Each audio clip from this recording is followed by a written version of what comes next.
Welcome to Unpacking with Jennifer. I'm your host, Jennifer Sattel. This is the podcast where we get real about all the things, from raising kids and managing family life to balancing work, endless activities, and somehow keeping your home organized through it all. As a mom and a professional home organizer, I know firsthand how overwhelming it can be. But here's the thing, organization isn't just about pretty containers and tidy shelves.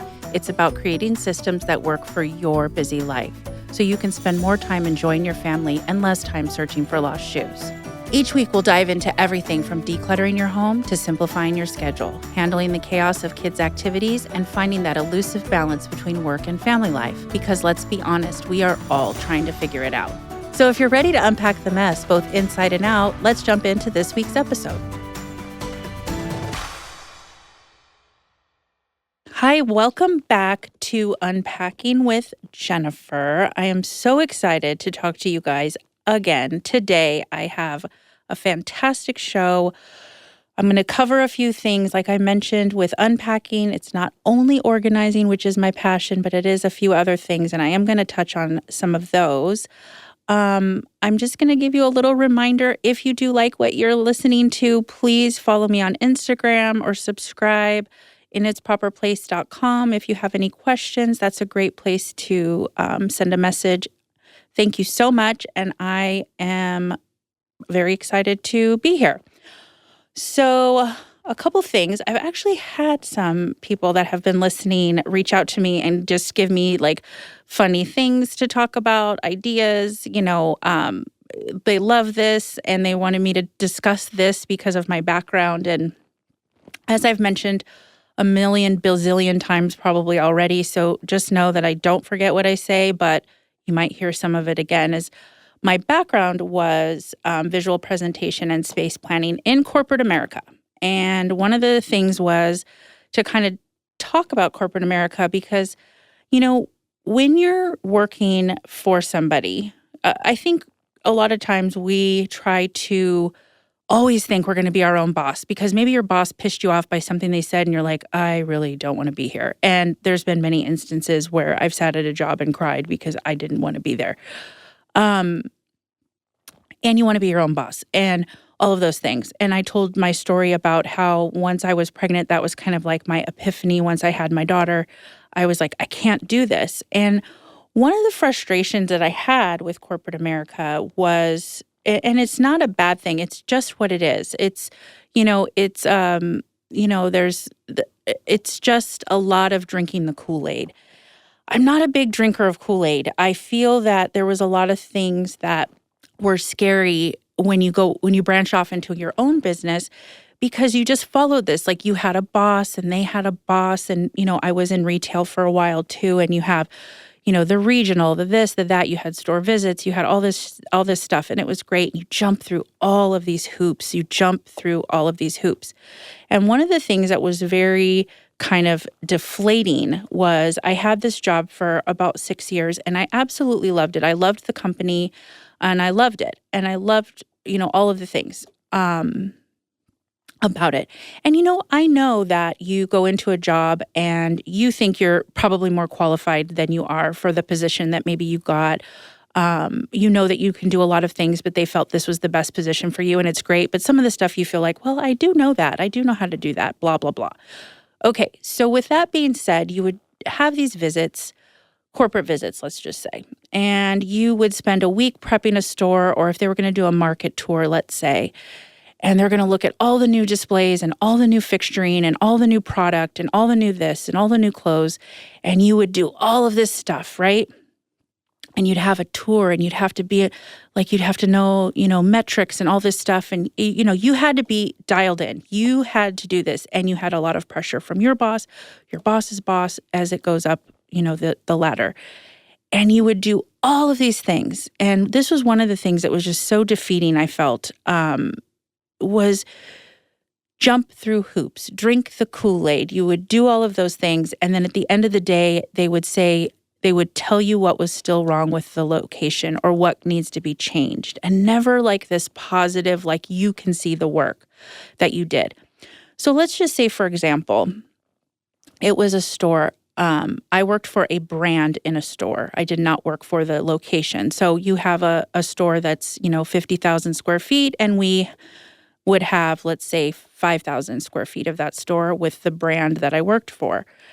And you know that those stores are ship boxes every day because customers come in. Nobody's sitting there refolding everything all the time, making sure everything's perfect, cleaned, dusted. There's just not enough workers to do all of that. And now with how the market is, you go into a store, an actual store, and you're not just buying on Amazon or buying online. You hardly see anybody that actually works there. So the reality is the stores don't look as visually as appealing because they don't care about that. They just care about the sales, right? So we would go into these stores and we would work so hard. 12-hour days and everything. And it was always what didn't look good. And I remember always thinking, like, did you not notice how great this 5,000 square feet look in this entire store? Like, obviously there's a lot of work put in there, and you would do all of these things. And it was so defeating. I remember just like walking out of there, having like a really long week. Maybe I was traveling to Chicago in their market, and I would be there for 4 days working 12-hour days. And now I'm going to fly home and all of this and blah, blah, blah. And you were just like, wow. They just pointed out what still needed to be done or what could be changed or whatever. And I always felt like that every time. Every time. It didn't matter if I was just an associate at I worked at Bath & Body Works when I was in high school and, a little bit after.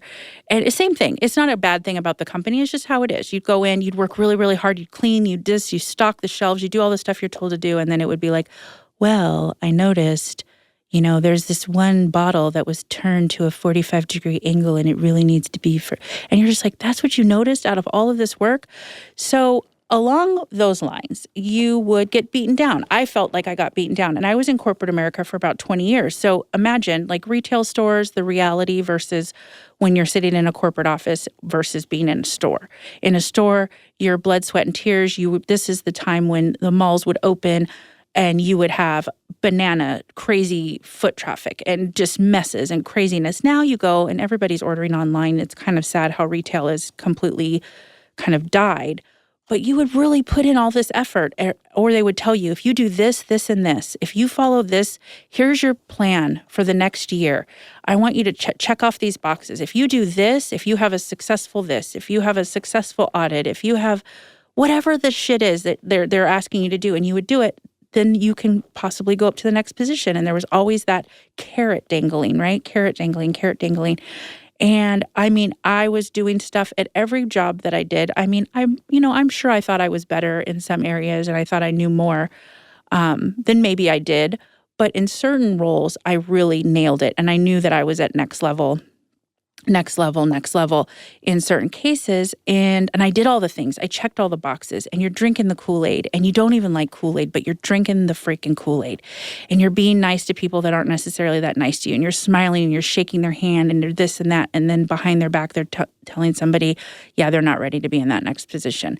But you followed the protocol, you followed the checklist, you did all of that.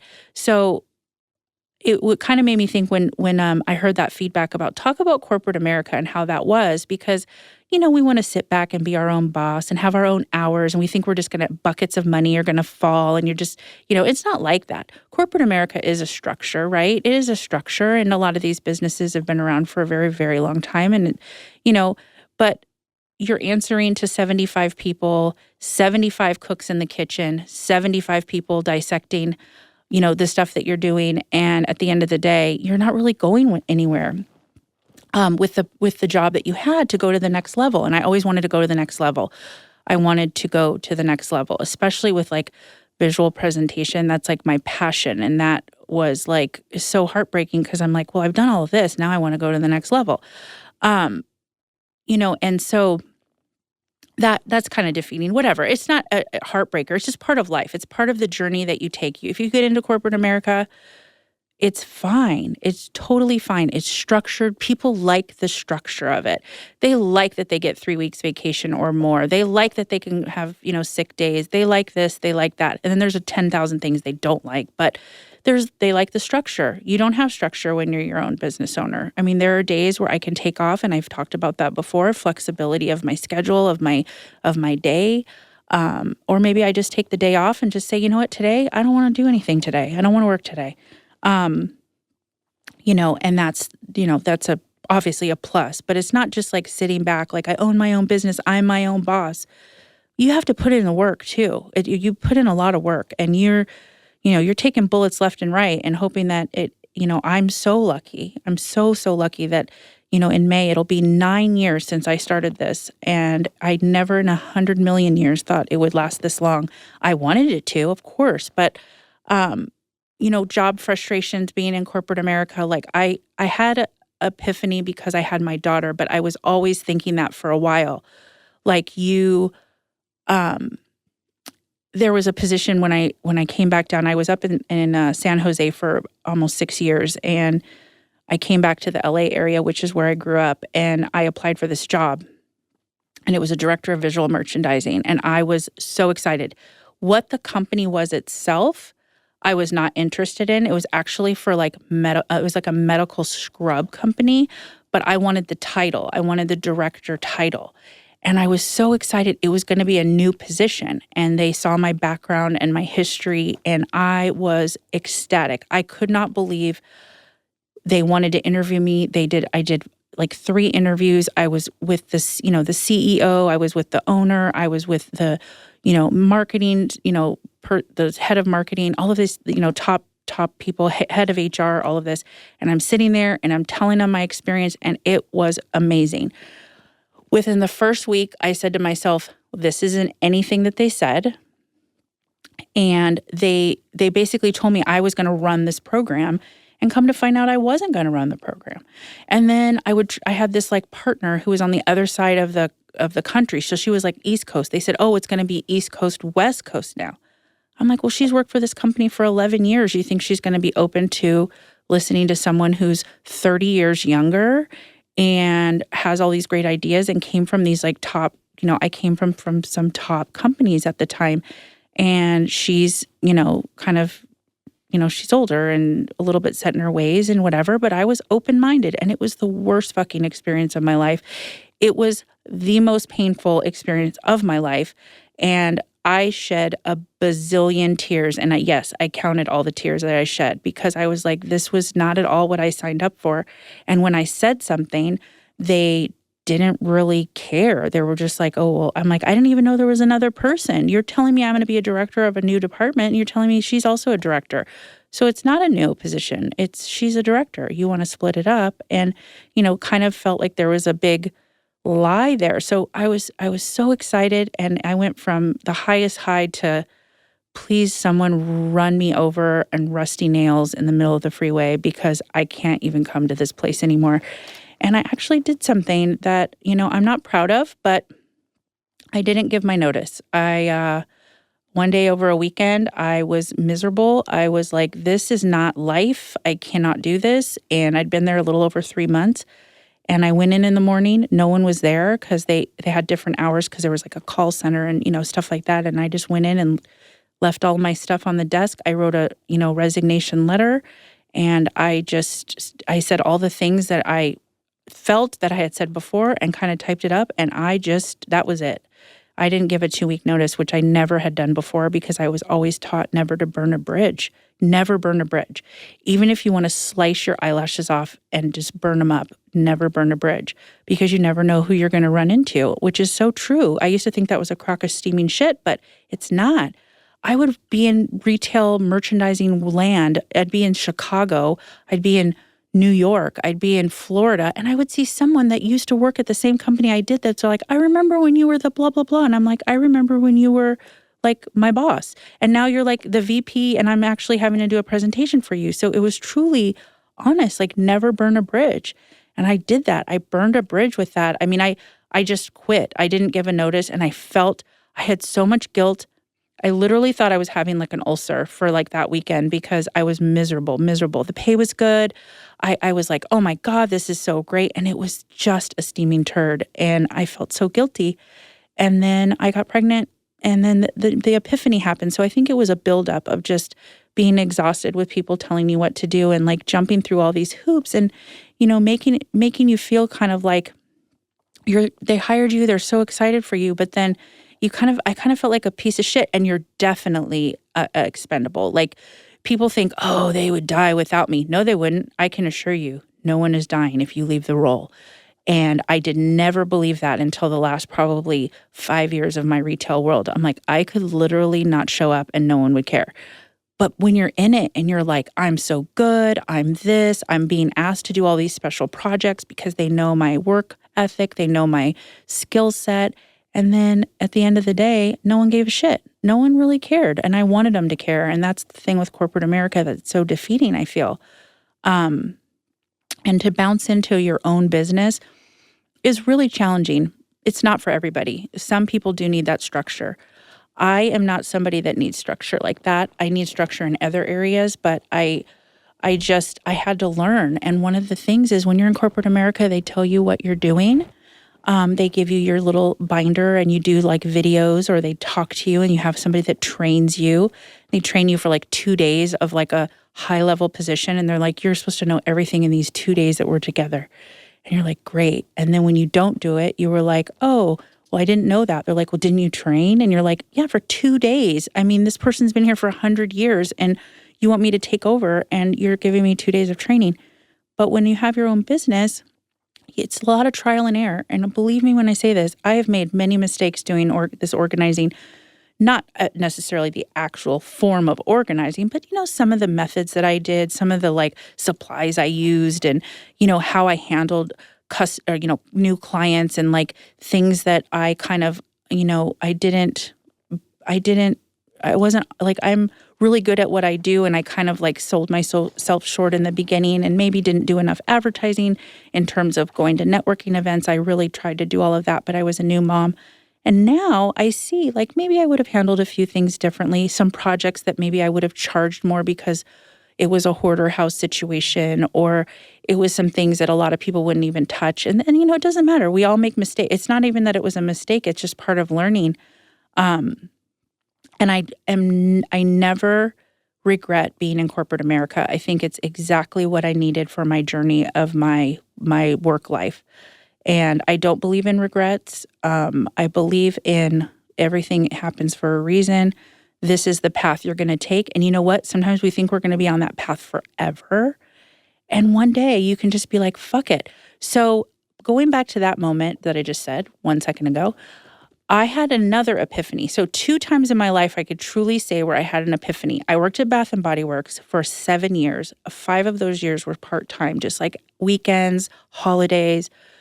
I had a regular like 8 to 5 job. I'd work nights and weekends. And then they asked me to be a manager. And this is back when Bath & Body Works was, to say the shit, like I was down in San Diego. That's where I was living for about 12 years. The mall was one of the top malls in the market. And you'd open up the doors right before the holidays and the line would be 4 registers all the way to the door, the entrance of the store.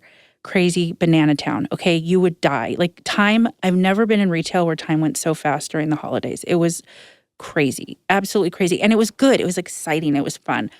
There were some not so fun moments, but the policy at the time, I don't know what it is now, was you could return if you didn't like something, if you could get your money back if you had your receipt, and if not, you could just get a new product. And it was the day after Christmas on my 2nd year of being a manager. And this woman wanted to return a body spray. And she had added water to it. I could tell. She added the whole thing of water. She told me that she didn't like it. But you can tell. You could see it was separated. I just knew. And I said, you can get a different fragrance that you like. Please do. She's like, well, I want my money back. I'm like, well, you used this. You used the whole thing and then you added water.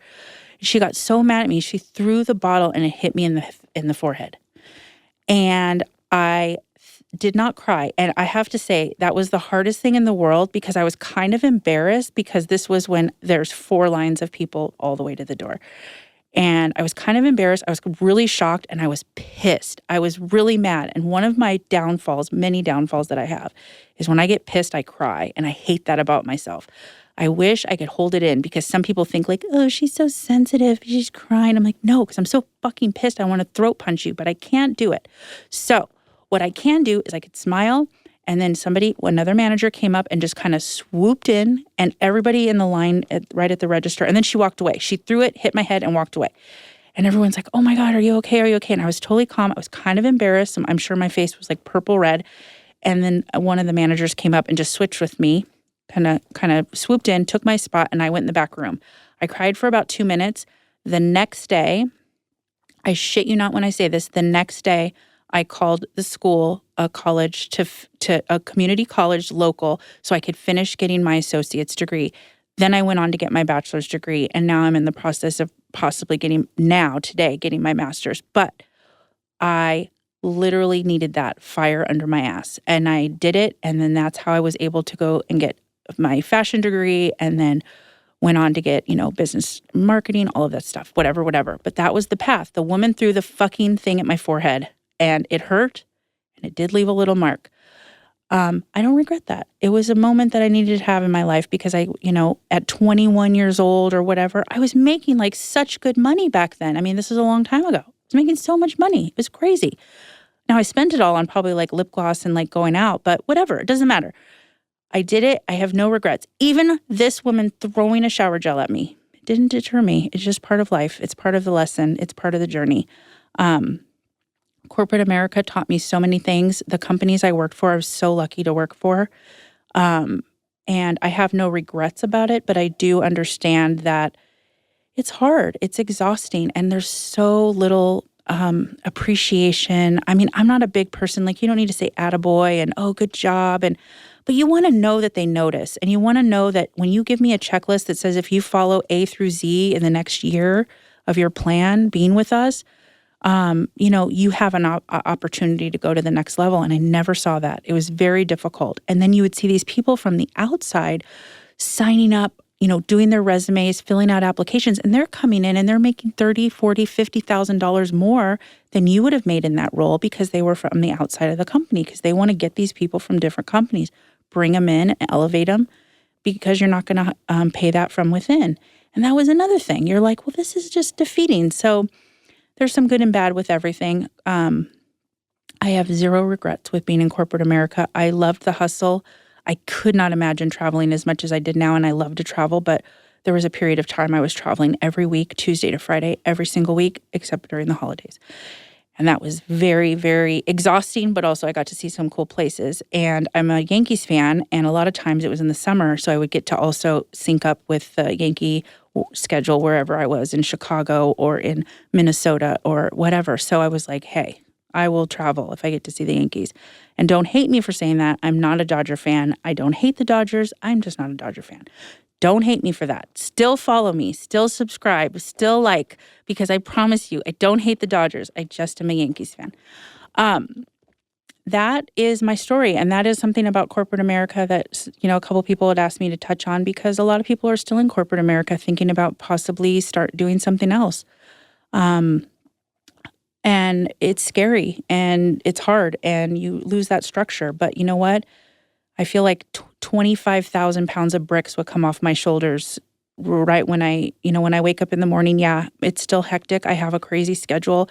I have a daughter who does every activity. And sometimes I get home at night and I'm just like, holy shit, that day went fast. But you know what? I wouldn't trade it for the world, and I get to take days off and spend with her if I can, or my husband as well. We always talk about Charlotte. I always talk about Charlotte, but my husband's around too. And we get to, do things that we maybe couldn't do on a random Tuesday, in normal life. So, okay, let's take a quick break. Click the like, subscribe, or follow button on any platform that you're using, and that will give you notifications when the next episode drops. Now back to the show. With that being said, I am going to mention Charlotte. Charlotte had, I mentioned this very hot second last week, she had this crazy rash that developed on a Tuesday night, and by the time it was Friday, she'd missed 2 days of school. It was called viral hives. I do not accept that answer from the medical world. It was completely all over her body. It started getting in her eyebrows, the base of her hairline, at the back of her neck. And it fucking sucked. And all they said was Benadryl and hydrocortisone and Zyrtec. That was the cocktail they said to give her. And I'm like, how is this all over her body everywhere? When I say everywhere, I mean up her neck. It even started getting on her chin, completely covered, 99% covered by the second day. It was so scary. I mean, we went to the doctor. We also sent pictures to the doctor every day. And they're like, well, it could be for this age. It might be like stress. I'm like, stress? What is happening? I don't even know. I'm like, Charlotte, do you feel like you're stressed? She's like, no, I just feel really itchy. And that was really scary because I'm like, first of all, it sucked. It sucked. She woke up in the middle of the night. Imagine when you get like 2 bug bites and you want to kill yourself or you want to scratch off your leg. 2 summers ago, I got 14 bug bites on my 14 mosquito bites on my left leg. I literally was scratching so bad it was bleeding, and I had tears in my eyes because it was so itchy. It like was painful. Her entire body was like that. So, I mean, you can only imagine just, and she just kept saying, Mommy, please help me. And I'm like, what do you think I'm doing, kid? I'm taking bullets here. I don't know what to do. I'm putting cream on her so she looks like she has vanilla frosting all over her body, and then putting her jammies on and laying her on a sheet so she doesn't get oily skin everywhere because I'm also a neat freak. And, she's like, well, can I just lay down? I'm like, no, let me put 17 sheets down first. And that sucked. But the highlight of her week was yesterday when she had gotten her glasses. She had had her eyes checked a couple weeks ago, and they came in, and I was able to take her after tutoring last night and go get her fitted for her cute little kids' glasses that on the side have beads that say love. And I'll tell you, you would have thought we bought Disneyland. She was running to the optometry office to get them. The guy's fitting her for them. And then she just wants to call Daddy and Grandma, and she's running and skipping, and she's so excited. And when she walked outside, she goes, I can't believe I can see. And I was like, why didn't you tell me you couldn't see before? I had no idea that apparently she couldn't see. Everything was blurry, but she never said anything. I only started noticing 2 months ago. I was like, I feel like she's squinting a lot. That's what I told my husband. I told David, I feel like she's kind of squinting. He's like, yeah, I've noticed that. And she's like, I'm not squinting. I'm like, you're squinting right now. She's like, no, I'm not. And I always blame everything on the iPad or the tablet because she lives on that thing. Or when she is, it's like right in her face. And apparently she really couldn't see because she goes outside, and the doctor told her, when you go outside, look at the trees, because it was still, still light out.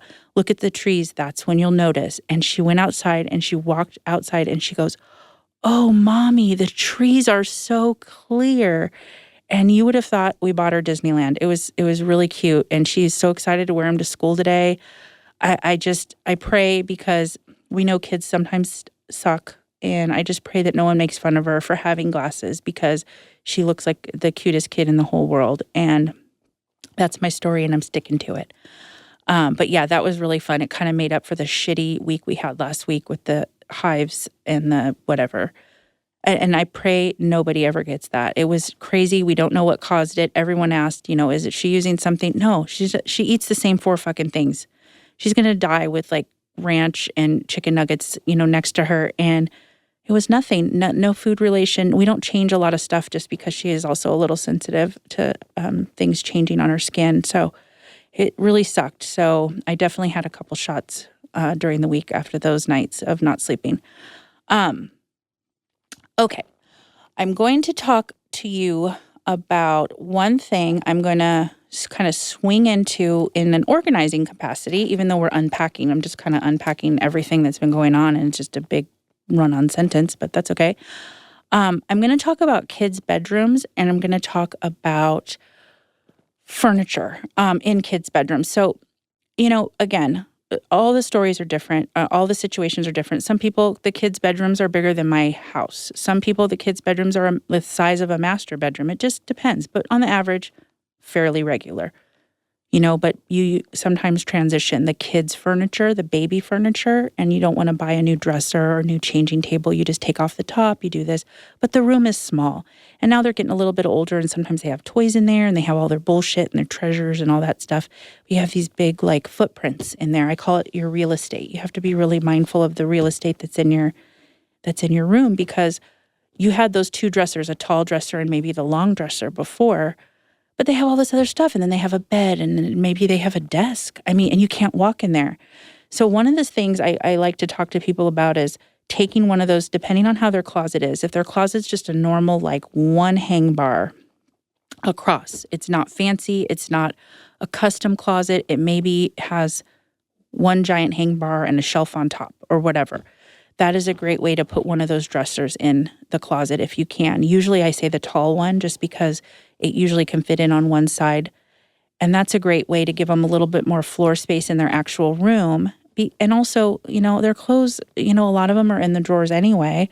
And the ones you're hanging are usually like, dresses or long jackets or something. But for boys, it's even less. Maybe if they have some dress shirts or something. But really, a lot of their stuff can just be folded. So you still have the dresser out there, but you also have, utilize that closet because sometimes it's just a dead space of shit.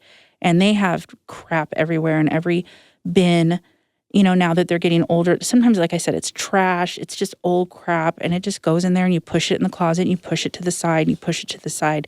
But getting a piece of furniture in there is really great as like a space maximizer in the closet without doing custom, because now you have the 4 or 5 drawers, and then you have more floor space in there if you're going to add a desk, which we all see. I see a lot of people wanting to add a desk to their kids' rooms because, what does the kid do? They do their homework at the dining room table, right? Or they do it at the table. And you're like, no, they'll do it if they need if they have a desk. So they'll spend all this money on a desk, and 95% of the time they still do it at the dining room table. Maybe when they're a little bit older, but right now in that 8 to 11, 12, I feel like they're still going to do it in the dining room with you because they're probably going to ask you 50 million questions about, what they're doing. So the desk is great, but it ends up just kind of being a catch-all for everything. And then another thing I want to talk about is, so sometimes you're transitioning from obviously the crib, you have a toddler bed. Sometimes it's the same. Maybe you got the transitional where you just add the, the bar or whatever. Then you go on to a big boy bed or a, princess bed or whatever. And then they want a twin bed or a full bed. And again, if you're lacking space or your child has a lot of stuff, or you're starting to bring in toys from maybe the playroom or out in the living room into their room, a nice solution is getting a bed that maybe has the drawers on the bottom, below the mattress. Whether it's for clothes or for toys, a lot of times I'll be like, yeah, if you get a full bed and it has 2 drawers on each side, it's great. You just use that for toys, or use one side for toys, one side for carryover clothes.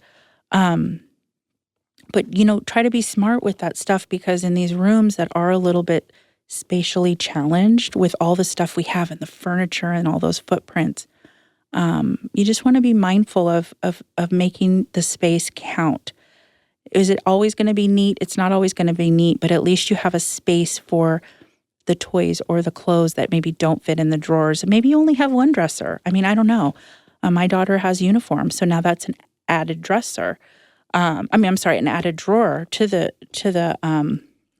her dresser, because she has a whole set of uniform, winter and, all of this stuff. So that would be a great spot to put it, under the bed drawers if you get something like that.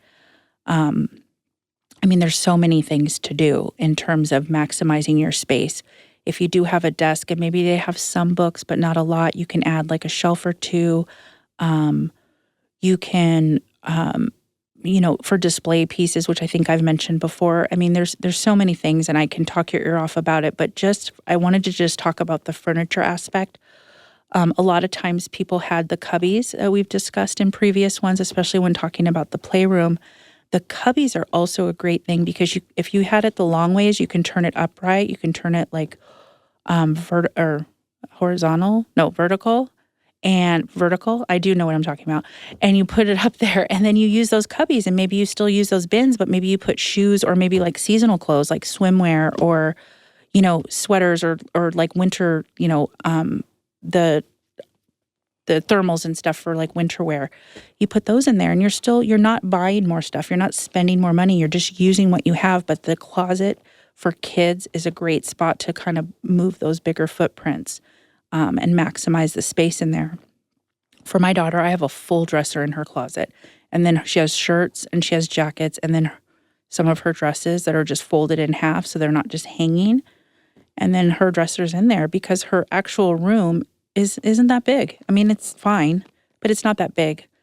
And then she has her dresser with all her jewelry that she has to have all the stuff on, and and then she has her dolls and this, that, and the other. So it's the perfect spot to put that big footprint in. And then I can just close the closet doors. You don't see it when she's, when it looks good, and open them up when we need to. So that is what I wanted to mention with kids' rooms, or the furniture aspect of kids' rooms. Boys' rooms, they don't have as many clothes, I feel.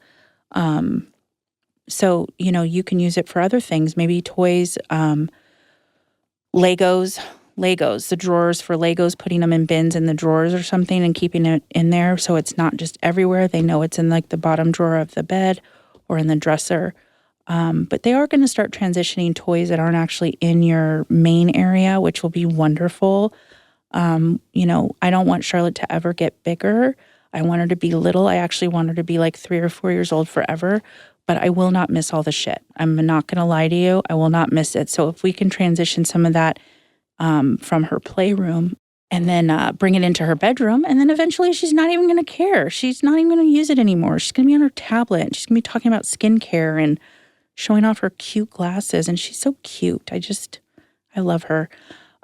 She was so happy to go to school with these glasses today. You would have thought, I don't know, she's like, she just got a puppy or something. It was so cute. And kids, don't be mean to her. I'm telling you right now, don't do it. Don't be mean to her. Don't make fun of her. She announced it yesterday, or no, on April 1st, Wednesday. Well, no, whatever day today is, whatever April 1st was. She announced it to her class that she was getting her glasses this week, and everyone was really excited. So I'm hoping, I didn't tell her to do that, but I'm hoping they don't make fun of her, because that will break my heart into a bazillion, jabillion pieces. So furniture in kids' rooms, last thing I'm going to say about that is another option for closets. Kids always have so many office supplies or like school supplies, right? Let's just talk about that for a hot second. So when Charlotte was in kindergarten, she got this list, right? She's going to kindergarten. She's a big girl. She's going to go to kindergarten. They give her this list, and they're like, 27 of these, 47 of this. They literally said 42 pencils sharpened. And it's this brand of pencil, and it begins with a T, and it's for like it's a bigger pencil for like small, because her fingers are so little. It's like 42 pencils sharpened. Like, when in her life is she going to use 42 pencils? So my husband had to like get them sharpened, because of course we bought the ones that weren't sharpened because we didn't read that it said sharpen. And he's sharpening. He's like, why the fuck am I sharpening 42 pencils tonight before school starts tomorrow? Like, is she using these all tonight? I'm like, just do it. And then it's like 12 glue sticks. I'm like, what is happening? There's all this stuff. So every year we just have a continuation of school supplies, right? It just, and now this last year, I ended up buying only like 2 things. I literally went through and I was like, you know what? I don't care that this box was 50 cents. I bought 75 of these boxes over the course of time. I'm going to use some of them. So I used a lot of the same supplies again, which was fine. Whatever, it was fine. But now if they have a desk in their room, or they have, lots and lots and lots of supplies or whatever, there's those like craft carts that you can use that have wheels, or like little plastic drawers. That's a great thing to also have in the room, maybe next to the desk, or even in the closet if you want. It's like, you get them at Target. There's like, $20, $25 maybe max. Some of them are smaller drawers, so you really can separate the stuff, down to like pencils in one, pens in one, or just all the writing stuff and scissors in one, whatever, however you want to do it. But I did notice that seeing more supplies coming back and trying to reuse some of those ones, it's nice to have them in a place where if they do have a desk in their room, it kind of makes sense for it to be in there. And then now you know what you have, and it's all organized a little bit better than it was back when, it was just in bins somewhere, everywhere, with broken crayons and the papers. Charlotte used to rip off all the papers when she was 2 and 3. She would get a box of crayons and just sit there and rip off all of the papers every time, every day. All the days. And we still have some of those crayons, I think. And now I probably throw them away. Broken crayons. People are like, oh, they can still use them. I'll put them in a wax thing and I'll make a big crayon. No, you won't. You're not going to do that. You're going to have good intentions to do that, but you're probably not going to do that. So let's just wait, throw all of those away, and when they have the back to school sale, buy a new box for $2 and everybody's happy. And like the folders or binders, sometimes, yeah, they're expensive. It sucks to have to keep buying it. But if the binder has been used 37 times, the kid's not going to want to use a used binder. So sometimes you have to be creative and just or spend the money and get a new one. But use what you need but make these spaces. But some of that stuff can now go in the bedroom and transition from out into the open world or the office into their room or desk. So that is my story on kids' bedrooms, furniture, and some of the space. The last thing I'm going to say about kids' bedrooms is, Charlotte just turned 9. I see this in 12-year-olds. I see this in 14-year-olds. They love their stuffed animals. They love these stuffed animals. And I get it. They're like their little friends, or they have a great memory because you bought it when you went to Disneyland, or you bought it at this certain thing and it was, a puppy. And Charlotte's obsessed. We obviously have 4 dogs, I've mentioned, but she loves anything puppy, stuffed animal, puppy animals in general, just baby animals, all of that.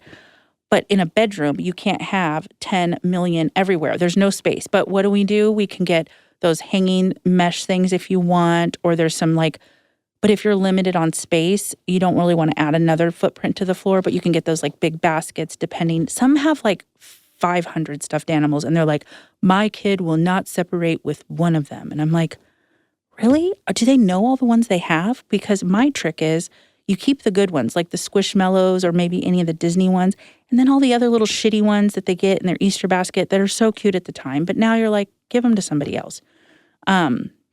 But get them off the floor, put them in a bin in their closet. If they really love them, they just can't get rid of them. Are they really playing with them, or they just don't want to get rid of them? Put them in a bin, put them in their closet, or put them in the garage. And that frees up a lot of space because you don't realize how many stuffed animals they have until you really get them all together. And you're like, wow, you have 7,000 stuffed animals and you have 2 on your bed. So you're not playing with these. No one's playing with them, but they have to have them. And I get it, but you got to make space in your room for those types of things. So that is my end note with this episode today. I want to thank you for listening. I hope that you enjoy it. And I appreciate if you love the episode, following me on Instagram, subscribing, liking, and telling your friends all about it. And if you ever need anything again, initsproperplace.com is my website. And thank you so much for listening. I look forward to next week. That's a wrap on today's episode of Unpacking with Jennifer. I hope you're walking away with a little inspiration and a few practical tips to make life at home just a little bit easier.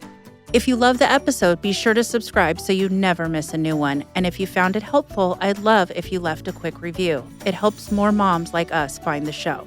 Let's keep the conversation going. You can find me on social media at Jennifer_Sattel for more organizing tips, behind-the-scenes moments, and a whole lot of real life. Until the next time, take a deep breath, give yourself some grace, and keep unpacking what matters most. This episode was engineered by Robert Altschuler. Music by Coldfire. Recorded and mixed at Command Recording Studios.